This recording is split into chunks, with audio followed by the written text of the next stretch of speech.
Viewers, welcome to Tamil theeviran channel. இன்னைக்கு நம்ம அருமையான மசாலா சமோசா எப்படி செய்கிறதுன்னு பார்க்கலாம். 200 கிராம் மைதா எடுத்துக்கலாம். அது கூட தேவையான அளவு உப்பு சேர்த்து இந்த மாதிரி கலந்து விட்டுக்கிட்டு 2 ஸ்பூன் ஆயில் விட்டு நல்லா இந்த மாதிரி மிக்ஸ் பண்ணிக்கலாம்.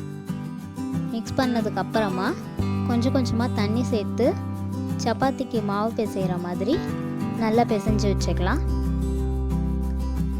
இந்த மாதிரி பிசைஞ்சதுக்கு அப்புறமா கொஞ்சமாக மேலே ஆயில் தடவி ஒரு 1 hour மூடி வச்சிடலாம்.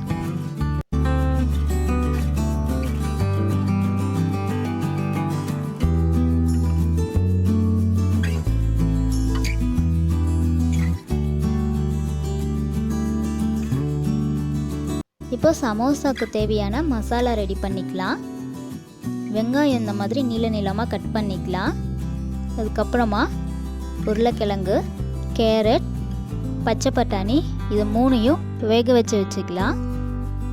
வேக வச்ச உருளைக்கிழங்கையும் கேரட்டையும் இந்த மாதிரி குட்டி குட்டியாக கட் பண்ணி வச்சுக்கலாம்.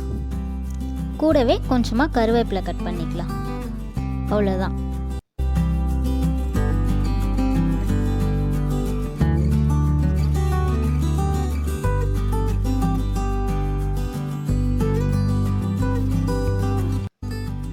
இப்போது மசாலா தாளிச்சிக்கலாம். அடுப்பில் ஒரு வடசட்டி வச்சு அது கூடவே கொஞ்சமாக ஆயில் சேர்த்து ஆயில் நல்லா சூடானதும் கடுகு சேர்த்துக்கலாம். கடுகு இந்த மாதிரி பொரிஞ்சதும் கட் பண்ணி வச்சுருக்க வெங்காயம் சேர்த்து இந்த மாதிரி வதக்கிக்கலாம். வெங்காயம் ரொம்ப வதங்கணுன்ற அவசியம் இல்லை. இந்த மாதிரி வதங்கினதுக்கப்புறமா வேக வச்ச பச்சை பட்டாணி சேர்த்து இந்த மாதிரி வதக்கிக்கலாம். இப்போது அதுக்கு தேவையான அளவு உப்பு, நம்ம வேக வைக்கும் போதே உப்பு சேர்த்துருக்கனால கொஞ்சமாக சேர்த்துக்கலாம். இப்போ மஞ்சத்தூள், மிளகாய்த்தூள் 1 ஸ்பூன் போட்டுக்கலாம். கரம் மசாலா வேணும்னா நீங்கள் போட்டுக்கோங்க, அது ஆப்ஷனல் தான். அது 1 ஸ்பூன் போட்டுக்கலாம். போட்டுட்டு இந்த மாதிரி நல்லா கலந்து விட்டுக்கலாம்.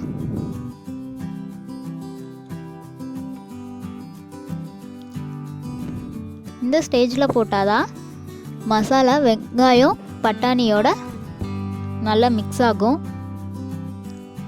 இந்த மாதிரி மிக்ஸ் ஆனதுக்கப்புறமா நம்ம கட் பண்ணி வச்சுருக்க உருளைக்கிழங்கும் கேரட்டும் சேர்த்து நல்லா கலந்து விட்டுக்கலாம்.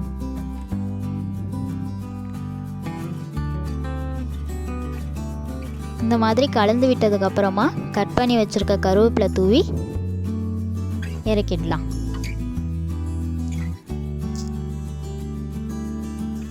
மாவு நல்லா ஊறினதுக்கப்புறமா இந்த மாதிரி குட்டி குட்டி பாலாக பிடிச்சிக்கலாம். இப்போது மாவு தேய்க்கிற கட்டையில் கொஞ்சமாக தூள் மாவு சேர்த்து இந்த மாதிரி தேய்ச்சிக்கலாம். இந்த மாதிரி தேய்ச்சதுக்கப்புறமா நடுவில் கொஞ்சமாக மசாலா வச்சு இந்த மாதிரி மடித்து சைடில் இந்த மாதிரி நல்லா அழுத்தி விட்டுக்கலாம். அப்போ தான் மாவு நல்லா ஒட்டும். இந்த மாதிரி அழுத்தினதுக்கப்புறமா இப்போ இதை இந்த மாதிரி சைட்டை மடித்து விட்டுக்கலாம். இந்த மாதிரி எல்லா மாவையும் நம்ம செஞ்சுட்டு எண்ணெயில் பொரிச்சுக்கலாம். ஒரு கடாயில் பொரிக்கிறதுக்கு தேவையான அளவு எண்ணெய் ஊற்றிக்கலாம்.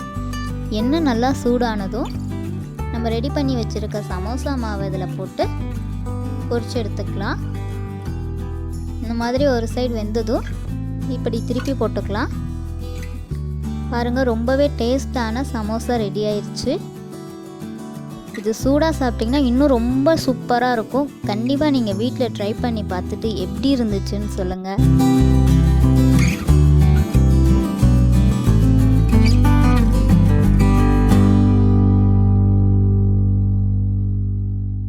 இந்த டிஷ் உங்களுக்கு பிடிச்சிருந்ததுன்னா லைக் பண்ணுங்கள், கமெண்ட் பண்ணுங்கள், ஷேர் பண்ணுங்கள். மறக்காமல் தமிழ் theeviran சேனலுக்கு சப்ஸ்கிரைப் பண்ணிடுங்க. தேங்க்யூ.